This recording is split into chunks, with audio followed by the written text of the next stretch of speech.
Oui, bien-aimé. Donc, quand vous dites la vérité à la personne, quand vous êtes un vrai prophète, tout ce que vous direz s'accomplira. Même après quelques années, même après 20 ans, ça s'accomplira. Parce que avant Jésus-Christ, il y a eu des prophètes qui ont prophétisé sur sa venue. Et ça a pris combien d'années? Mais d'autres se sont accomplis vite et d'autres ont pris du temps pour s'accomplir. Quand c'est Dieu qui révèle en vérité en vous.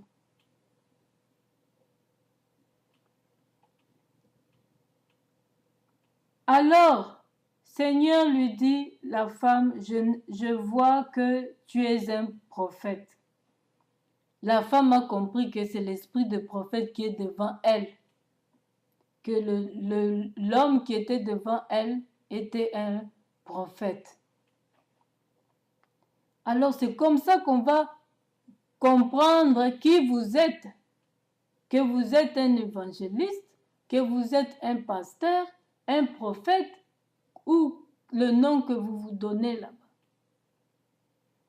Ou c'est Dieu qui vous surnomme comme ça. Nous continuons. Nos pères ont adoré sur cette montagne et vous dites-vous que le lieu où il faut adorer est à Jérusalem. Parce que les Juifs adorent à Jérusalem Dieu. Et eux, ils adoraient au puits de Jacob. Ils allaient là-bas, puisaient chaque fois aux coutumes. Alors Dieu commença à lui montrer où aller. Dieu, vous pouvez aussi montrer à la personne qui est en face de vous, vous évangélistes, vous voyez que la personne n'a pas des églises et païennes.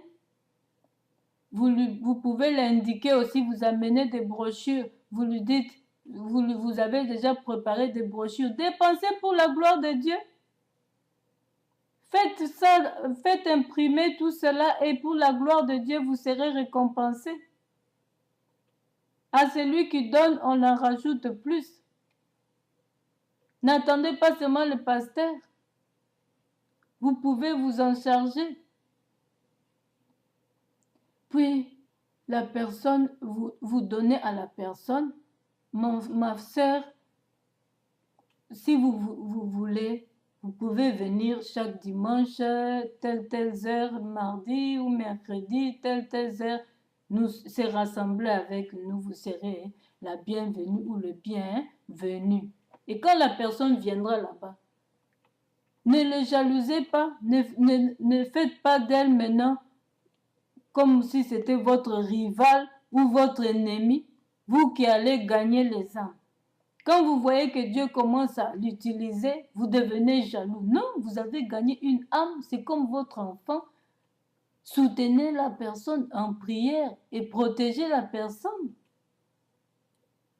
Cherchez à voir l'évolution, même si c'est plus que ce que vous avez.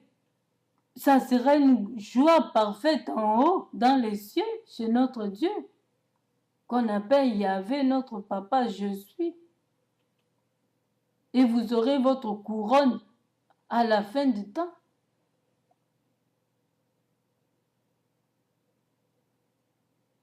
Mais quand vous commencez maintenant à détruire tous ces âmes-là que vous avez amenés parce qu'ils commencent à œuvrer plus que vous n'avez rien fait. Vous avez voulu que vous soyez vous seul un homme d'onction, un homme rempli. C'est pas ça. On doit partager cela. Le don que Dieu a mis en nous, ça doit être profitable pour ceux qui nous écoutent. Ça doit aider ceux qui nous écoutent. Nous devons être une bénédiction pour le monde entier. Nous devons être une bénédiction pour mon prochain, pour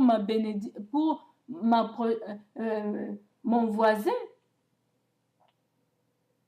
Mais si vous voulez le garder que pour vous, vous ferez que vous appauvrir. Et Dieu va vous écarter de ce que vous faites.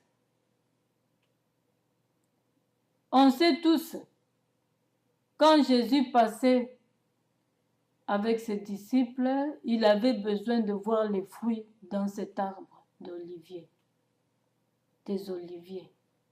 Alors, il ne trouva pas de fruits. Pour Dieu, un chrétien doit porter des fruits, que tu sois serviteur ou pas, tu dois porter des fruits du Saint-Esprit. Sinon, tu n'es pas son enfant. Dieu voulait voir les fruits. Il ne faut pas dire non, je suis encore fidèle, je n'ai pas encore eu de fonction à l'église, donc ça, ce n'est que pour les serviteurs de Dieu. Non! On sait tout ce qui est arrivé à l'arbre. Hein? Dieu a maudit l'arbre. Vous serez maudits. Beaucoup sont maudits comme ça, dans des églises.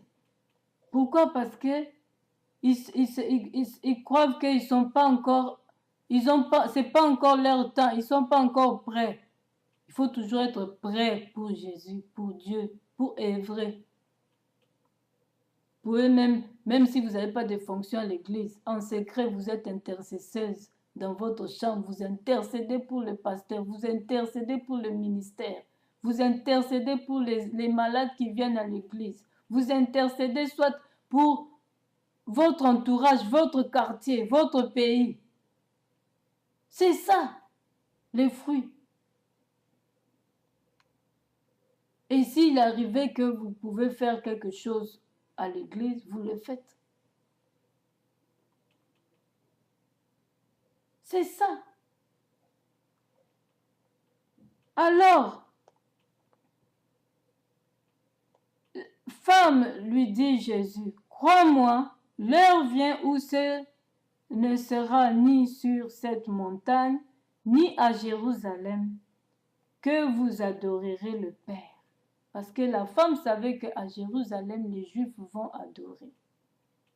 Alors Jésus lui parle de la vraie adoration. Comment ça se passe? Vous pouvez aussi aller à l'église, mais comme je viens d'expliquer, vous êtes cadavre, vous êtes kisimbi en esprit, vous avez encore les désirs de la chair qui se manifestent encore, qui ne sont pas morts en vous. Des animosités, des jalousies, des querelles. Hein? Vous ne voulez pas voir les autres évoluer. Vous êtes contre l'évolution des autres, que vous-même, des fois, vous avez évangélisé.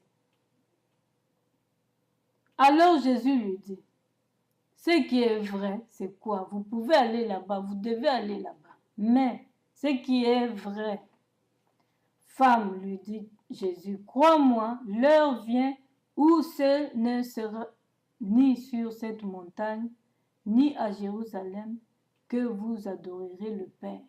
Il y a un autre endroit où on adorera le Père. Vous adorerez ce que vous ne connaissez pas. Vous adorez ce que vous ne connaissez pas. Nous adorons ce que nous connaissons, car le salut vient des Juifs.